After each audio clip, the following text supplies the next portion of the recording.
L'info écho avec Capital. Le chiffre du jour, 28. Le coût pour traiter les cancers s'est envolé entre 2004 et 2017 pour atteindre 28 milliards d'euros.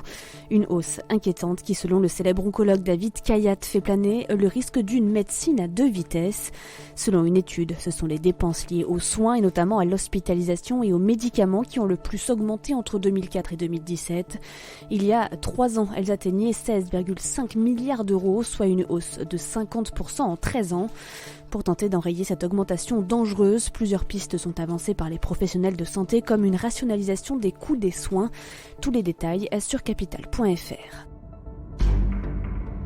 Le coup de gueule pourrait être poussé par les automobilistes contre les feux tricolores dits intelligents. Ces installations qui se multiplient en France ne sont en effet pas réglementaires. Apparus sur les routes depuis plusieurs années, ils fonctionnent pour réguler la vitesse des voitures et ont pour principe de passer au rouge ou au vert en fonction du comportement de l'automobiliste. Ces feux ne sont pourtant pas autorisés dans l'Hexagone. Pas question pour autant de faire démonter les installations déjà existantes et les autorités pourraient rapidement faire évoluer la réglementation. La commune du Vieux-Mesnil dans le Nord est devenue, le 14 janvier dernier, la première commune française à recevoir l'autorisation d'expérimenter ces feux asservis au contrôle de la vitesse.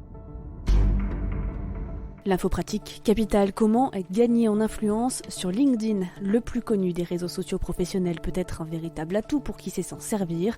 Sur Capital, la rédactrice en chef de LinkedIn France vous donne tous les conseils pour travailler votre influence. Du choix de la photo de profil au type d'article à poster pour intéresser le plus grand nombre, en passant par le public à viser et les comptes à suivre.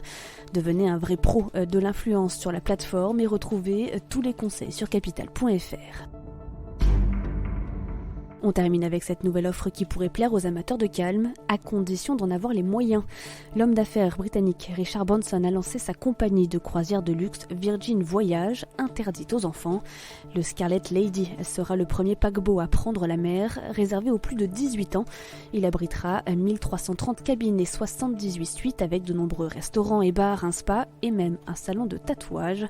Il pourra accueillir 2770 passagers. Les destinations sont ensoleillées. Costa Maya au Mexique, Puerto Plata en République dominicaine ou encore Key West dans les Bahamas. Le voyage inaugural aura lieu début avril au départ de Miami. C'était l'info écho avec Capital.